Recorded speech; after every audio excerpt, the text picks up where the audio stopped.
The Florida Panthers take a 3-0 series lead over the Tampa Bay Lightning, where the fourth line was the difference for the Panthers. And even with early penalty trouble for the Panthers, they don't allow a single power play goal against the Tampa Bay Lightning, and now have a chance to sweep this first round series.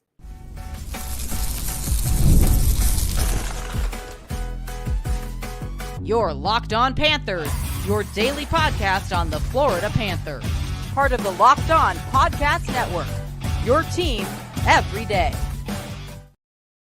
And welcome into this Friday, April 26th edition of the Locked On Florida Panthers podcast, part of the Locked On Podcast Network. We're to your team every day. Thank you for making the Locked On Florida Panthers podcast your first listen of the day. I'm Armando Velez from the Hockey News. You can follow me on X at MondoMan12. Follow the show account on X and Instagram at LO_FLA Panthers. And shout out to the everydayers who come back here and get your daily Florida Panthers fix. Today's episode is brought to you by Monopoly Go. I admit it, I have a competitive side and is a big fan of Monopoly Go, the mobile hit twist on classic Monopoly. Join your friends and download Monopoly Go now on the free App Store or Google Play. So I am coming to you live from Amalie Arena, where the Florida Panthers just defeated the Tampa Bay Lightning by a final score of 5-3 in regulation. And who would have thought that going into this series, where a few weeks ago in the Battle of Florida, thinking you want a lot of the fan base wanting the better, quote unquote, better matchup in Panthers Leafs, but after that turnaround with the game 82 and now getting this series a chance to just exercise your demons for the Panthers, and now it's a 3-0 series lead for the Panthers, and one more before they officially slay the dragon of Big Brother. But it is a Friday, which means it is a Fairbanks Friday edition of the Locked On Florida Panthers podcast.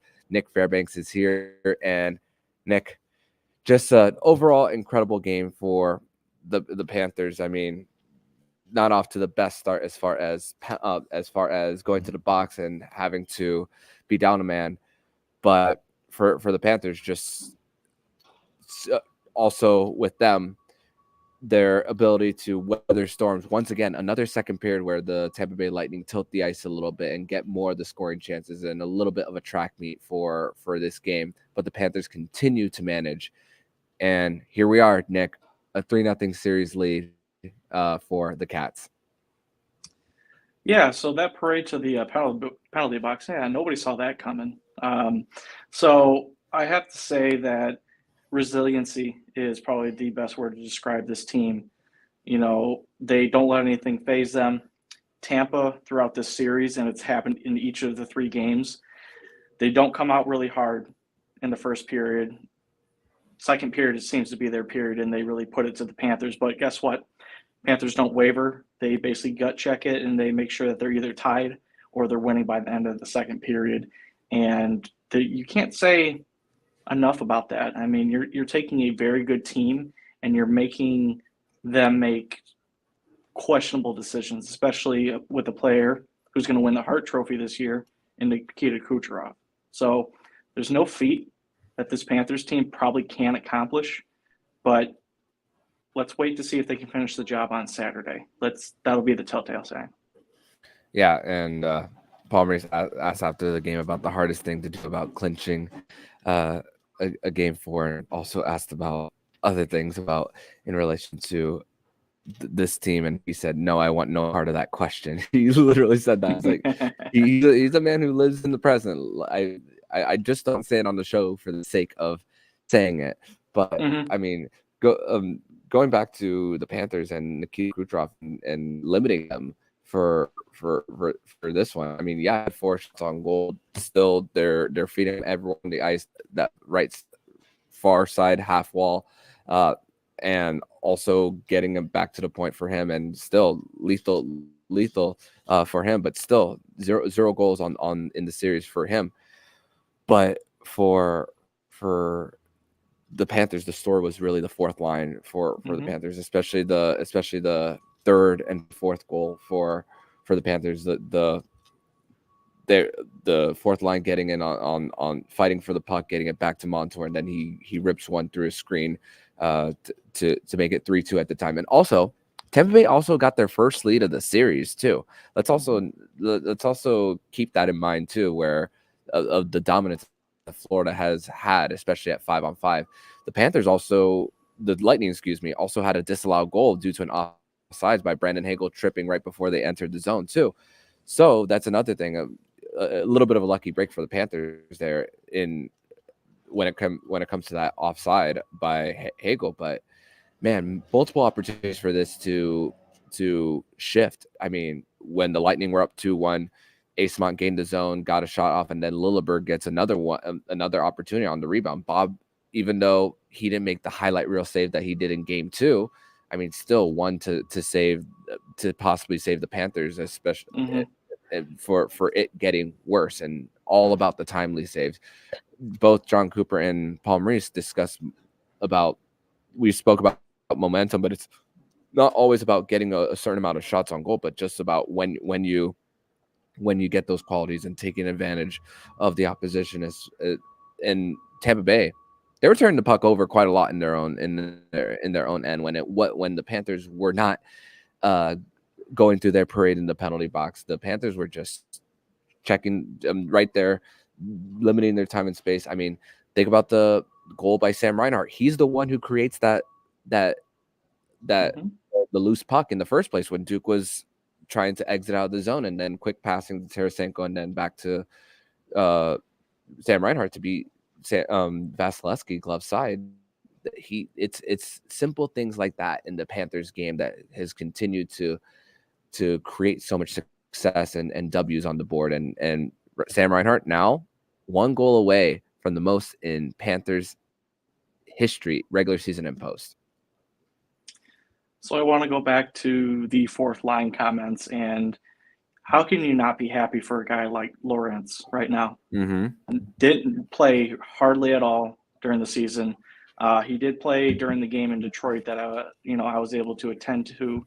He was the one that scored off of Reimer's glove, which Florida fans have seen plenty of times over the years when he was a Panther. But to show that he was still ready and that he still has the speed and he still has the work ethic after basically not playing all season, just shows like that the kind of caliber of a team that, Paul Maurice has built and Bill Zito's built. And the fact that he was able to be smart enough to get the puck back to Brandon Montour for that one-timer and put the Panthers up for good. Just fourth line came to play tonight, and that was the difference. The third line and the fourth line were the difference tonight. Lundell looks perfect on the second line. He's not creating all those hits, but he's basically forechecking. He's winning puck battles. And he had another assist tonight on the opening goal to Matthew Tkachuk. So we may be seeing the emergence of a young Anton Lundell kind of coming into his own right now, but hopefully he can show it during the season next year. But, as far as, Florida goes right now, playoffs is all about timely goals and timely goaltending. Florida's getting both in this series right now. Bob is beating Vasilevsky in those moments. I mean, you saw the Matt Dumba save, a couple saves tonight that he made that just, you could just see the momentum kind of fleeting away from Florida a little bit, and then he makes a save like that, and, you go down to the other end, and, Reinhart puts it in on a great shot. Nice pass from Tarasenko, who, I'll go off on another tangent about him a little bit later, but has fit into this team very, very well. He's not your sniper that, a lot of people thought he was going to be. He's playing with a different identity, but Florida's playing a complete game right now, and they're getting the stops and they're getting the goals when they need them. And it's almost unbelievable to see right now. This is almost a opposite feeling of what happened last year against Boston. That whole thing was just a ride. Like, that was a roller coaster. This one just seems like it's going up, and it hasn't come down yet. I can't believe we're even in this position right now, and it's hats off to the entire team for buying in and playing the way that they are right now. Yeah, and already 2 guys going down for the Panthers in this series. Sam Bennett, who we spoke about it yesterday, out at least a week, We do have good news on Lomberg that he could possibly return to the team tomorrow. So that's another thing. And Lawrence has earned his playing time. Now you can't take him out now. Yep.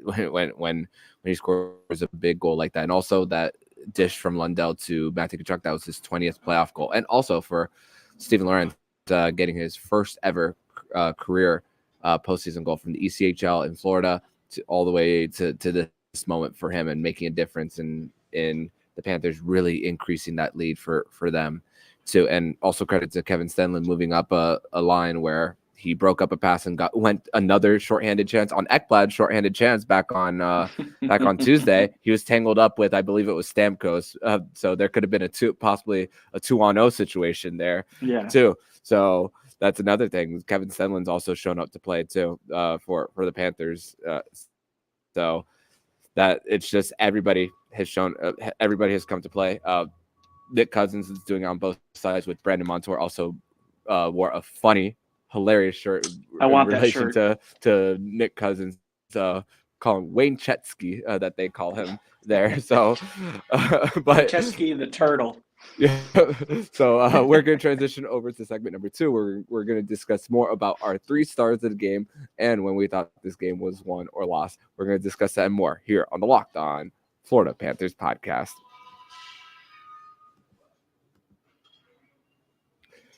Today's episode is brought to you by Indeed. And Indeed is the hiring platform where you can attract, interview, and hire all in one place. You don't need hours on multiple job sites for candidates with the right skills, but you can do it all with Indeed. Find top talent fast with Indeed's suite of powerful hiring tools like matching, assessment, and virtual interviews. Hate waiting? Indeed US data shows over 80% of Indeed employers find quality candidates whose resume Indeed matches their job description the moment they sponsor a job.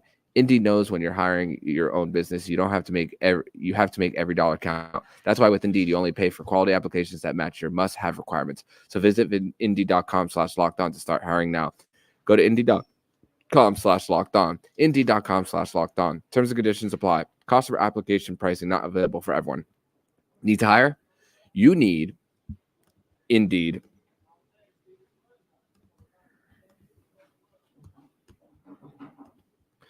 Are you watching Fox Sports or ESPN on your TV all day long?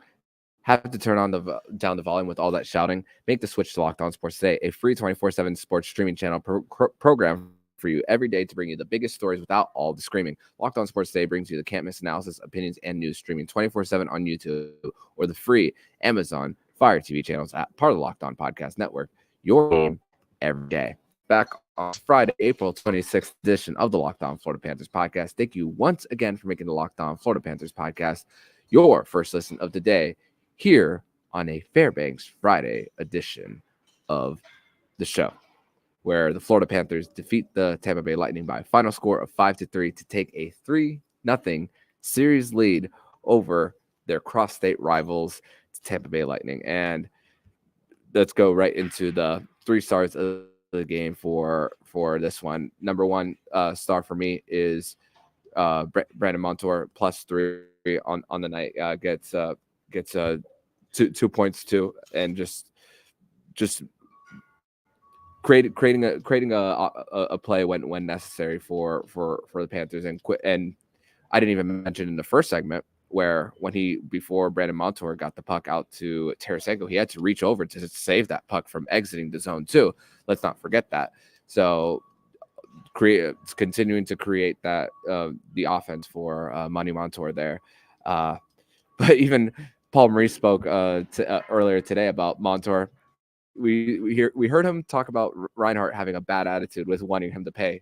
Sarcasm, obviously. He said the same thing about Montour this morning. So it's a little bit of a thing that he has with the guys who are pending UFAs. But second star for me, Steven Lawrence, game-winning goal, first goal in the postseason in his career, and Sergei Bobrovsky continuing to just be positionally sound. And like I said, that big stop on Lilleberg off the rebound opportunity. Sergei Bobrovsky, amazing. And also the fact that there was even a time where with the Panthers and their 3 penalty kills, after those 3 penalty kills, the Panthers still had more shots on goal than the Tampa Bay Lightning. So just goes to show how great the guys around Sergei Bobrovsky were as far as keeping an eye on Kucherov. And even for the Panthers, we saw multiple times the puck pinned in their own in the Lightning end. Panthers were still able to get their matchups on the evening. So and this is something that Bill Lindsay spoke about. Panthers don't need to play the matchups in this game. They just need to put what they feel is best on the ice, and it came to fruition in Game 3. So your stars, my friend. Oh, hold on, let me unmute you. I am going to have to choose Steven Lorentz to be the number one star. He definitely showed out tonight. He scored his first ever playoff goal, and then set up another one, the game winner, or not the game winner, but another goal with Money Montour. So definitely give him the first. The second star I'm going to give is actually the entire PK unit. And I know it's not a player, but the fact is that we kind of had a feeling that coming into this game, and I'm not going to say names, but we had a kind of feeling of how the game was going to be judged tonight. And Florida came out on top. They didn't care what was going to happen or what they were going to get called for. They just made sure that they sucked it up, and it didn't allow them to mess with their play. So second star to the PK unit. And then third star, I'm going to have to give it, and this is a weird one, Gustav Forsling.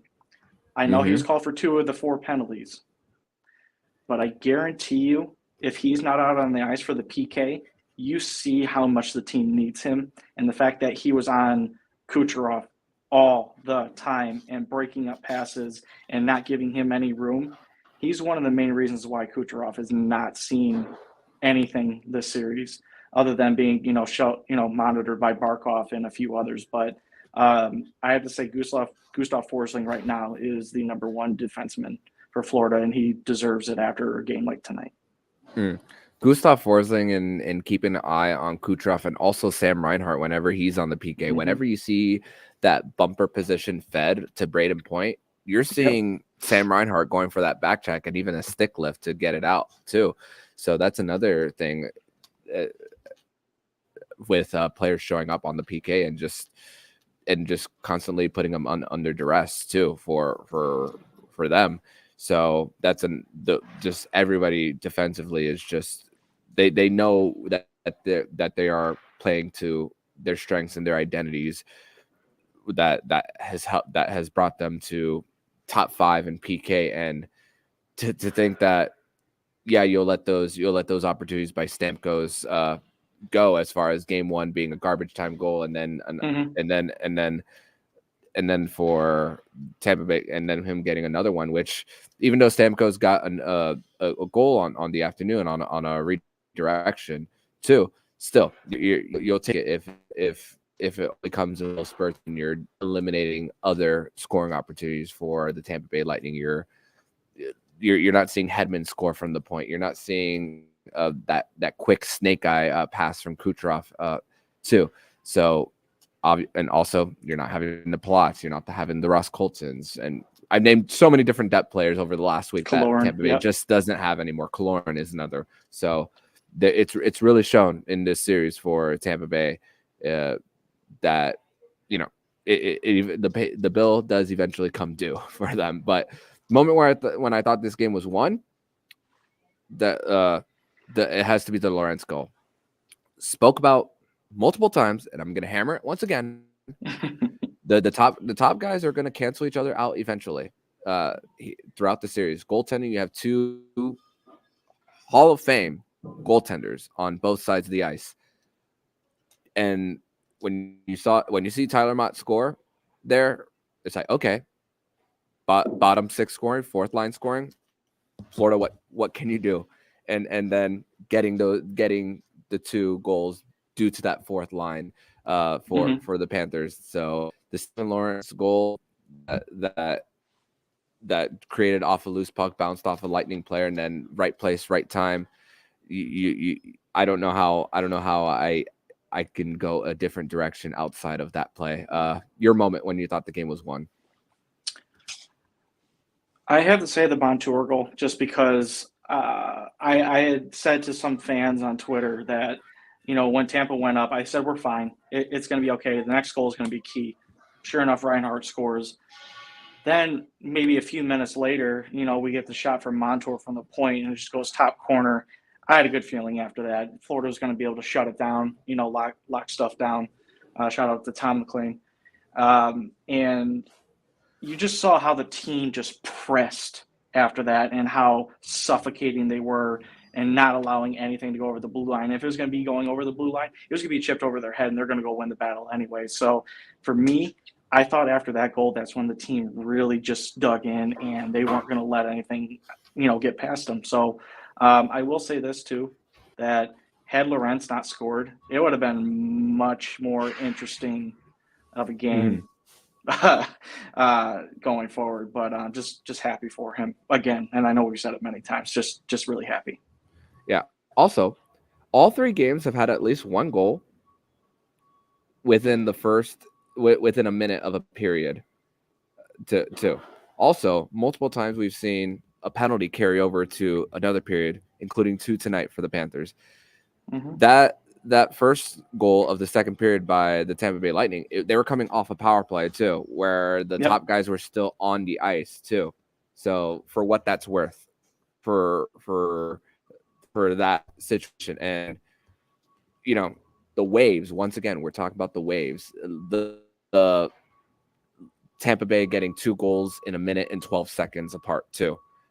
Mm-hmm. Could have really been game changing for the Lightning there and both sides, and even we could have seen this series a little differently had those moments not come for the Panthers too. So a little bit of just the little finer details and the typical cliche of game of inches too, when in the world of sports, how one little moment can just make a difference, and just being opportunistic. And that's what the Florida Panthers consistently do. We've seen it all this season. Well, we haven't seen it all. We hope to see more. No doubt about that for sure for the Panthers.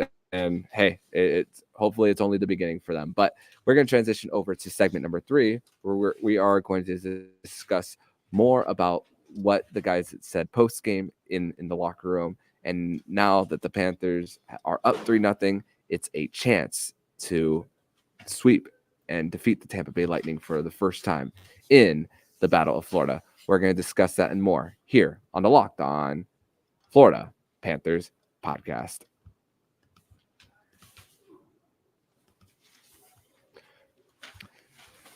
Today's episode is brought to you by Monopoly Go.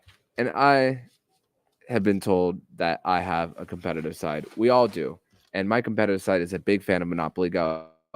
I'm sure you've heard of it. It's been downloaded over 150 million times. It's a great twist on Monopoly, where you play not one, but hundreds of Monopoly boards in crazy locations, building up amazing cities that bring you money. The best part is messing with your friends. You can charge them rent on iconic properties like classic Monopoly, but now you can almost heist their vaults of riches for yourself. And the leaderboard show who the biggest Monopoly tycoon is. But it's not just the competitive side that loves it. You can team up with friends and people all over the world in timed tournaments to earn huge rewards. So get in the game and join your friends. Download Monopoly Go now free in the App Store or Google Play.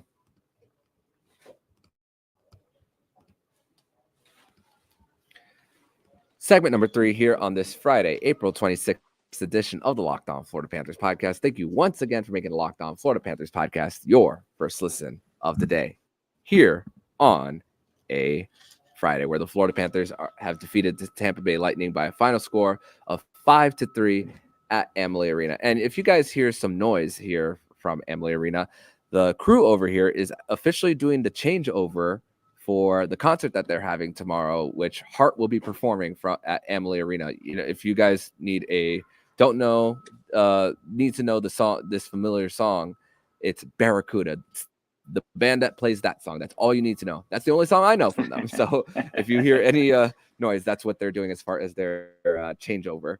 But I want to talk about Kyle Okposo. And one thing that he spoke about that really caught my attention was just he's played his first postseason game since 2016. Barkov spoke about it this morning, saying how he's a guy that you just don't want to go up against, and was one of the spoke about multiple times how he was a very impactful player back in that 2016 series. Obviously, he was a lot younger, going towards his mid to late 20s during that time when he was with New York, and also just the ups and downs of a career for someone late for Okposo. He spoke about, I've had to play first line, I've had to play fourth line, I've had to be a healthy scratch, I've had to play 25 minutes, and this is a situation here where he always wanted to be ready for the moment. And even before this series started, I was saying this is kind of like the Joe Thornton the Joe Thornton role for not role but role for the Panthers in this situation. The old veteran guy who comes in, even though Thornton was a free agent going into 2022, but in the case of an injury or down in a series when you need someone who's been there before, you have a guy like Kyle Okposo.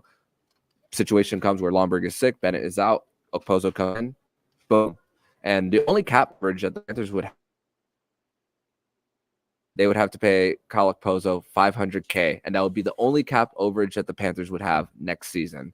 So, great trade for a 5th round pick, conditional 5th for the Panthers. But what can we say more about Okposo and just the even keel that he has about just when you go this long without even coming anywhere close to being in a Stanley Cup final or even the second round, this is just moments that a person like him, it's definitely cherished. So this is his first playoff game since 2016.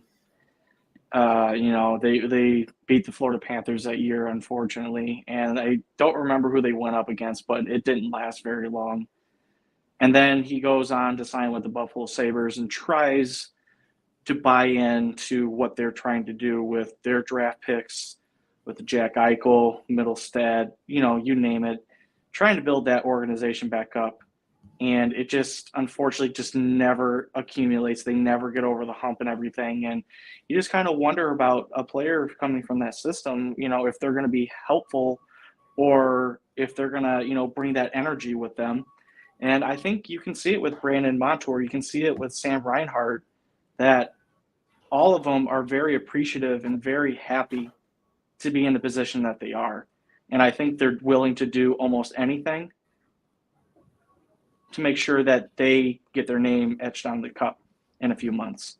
So I think his impact not only is going to be felt on the ice like it was tonight, he made a couple of great plays defensively, but it's going to come in those times where maybe the team is down and he'll be able to stand up and say, this is what I've been through.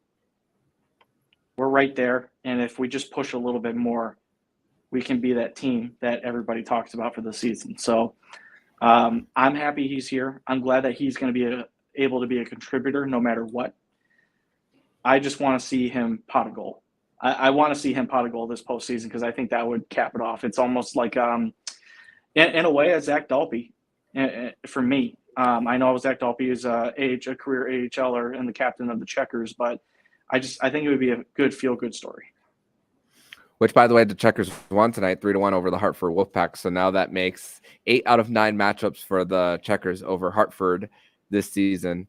So that's a little added bonus that I wanted to put in there for the show. Also, I asked Kyle Okposo what he thinks of the nickname Kyle Ocho.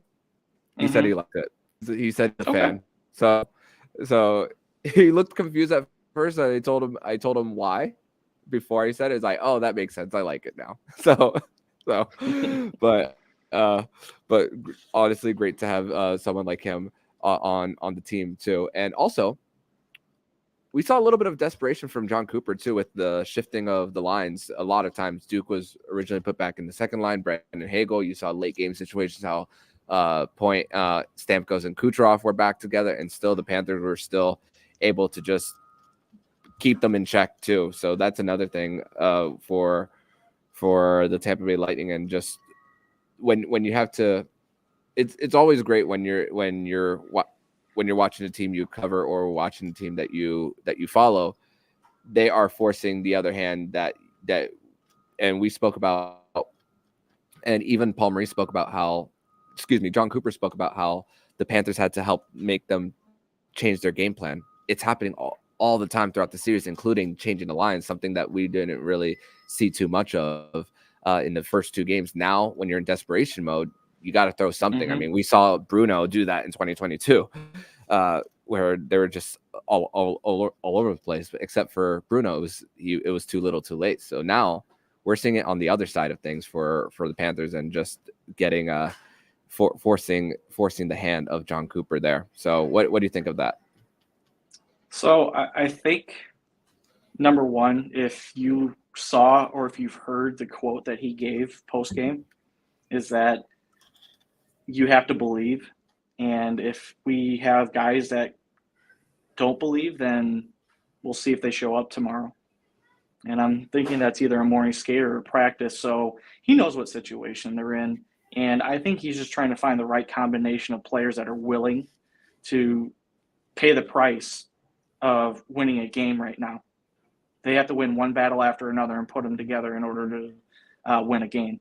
And what they have to fight through right now is taking the puck out of their defensive zone, stringing together a few passes through the neutral zone, getting the puck in the offensive zone, whether dumping it or carrying it, and still winning and keeping the puck in possession and trying to get past Bobrovsky. That is not an easy task right now. And if he's going to have to find different line combinations, whether it's taking Cirelli and moving him up, if it's going to take Hagel to drop him down or move him up, it's just going to take a lot. And I'm actually surprised he hasn't mixed up his D pairings yet, because that has actually been the weakest point for Tampa right now, is that they have young defenders that are not well seasoned, and it's bringing a toll, I think, on Victor Hedman, Chernak, you name it right now. So maybe, again, on the other hand, maybe this is a little too late for Tampa, unfortunately. Possibly, with Victor had been playing 25 minutes. I believe he's like 4 or 5 minutes more than the next closest guy on this team. I mean, that takes a toll for a guy who's played as long as he had, played as many playoff games too. And, it's taxing for him. And speaking of defensemen, Matt Dumba's going to see Sergei Bobrovsky in his nightmares once again, even though it wasn't as highlight of a save as game 2. Still another save that he had on Dumba. For thinking is that, and he was also asked about it this morning. He's like, "Oh, even the greats get one that they think they should go in." But yeah, that was my moment where it didn't happen for me. So yeah. But Nick, I want to thank you so much for joining me on this edition of the Locked On Florida Panthers podcast, where the Florida Panthers defeat the Tampa Bay Lightning by a final score of 5-3. The Tampa Bay Lightning will be back at practice tomorrow at their practice facility in Brandon, while the Florida Panthers will just have media availability tomorrow and take time a little bit away from the ice right before they hit the ice for game 4 on Saturday, 5 p.m. No pregame right before that. We will just come to you guys with a post-game show after. But Nick, thank you so much, and tell everybody where they can follow you online. Thank you again for having me on. I'm very happy to say that this was a victorious Fairbanks Friday once again, and that we can definitely, hopefully, look forward to more. I'm not going to get ahead of myself, but you guys can follow me on X or at Twitter at Prudentia0, and let's go Cats. Awesome. Thank you so much, and see you next week, my friend. See you next week. And if you like what you're hearing, please subscribe to the podcast to be notified every single time the Locked On Florida Panthers podcast jumps into your podcast feed. Don't forget to also subscribe to the other shows on the Locked On NHL network, including Locked On NHL, Locked On Fantasy Hockey, Flip Livingstone, and Sia Ronan, and Locked On NHL Prospects. Thank you once again for making the Locked On Florida Panthers podcast your first listen of the day. So I'm Armando Velez with Nick Fairbanks, and you've been listening to the Locked On Florida Panthers podcast, part of the Locked On Podcast Network, where it's your team every day.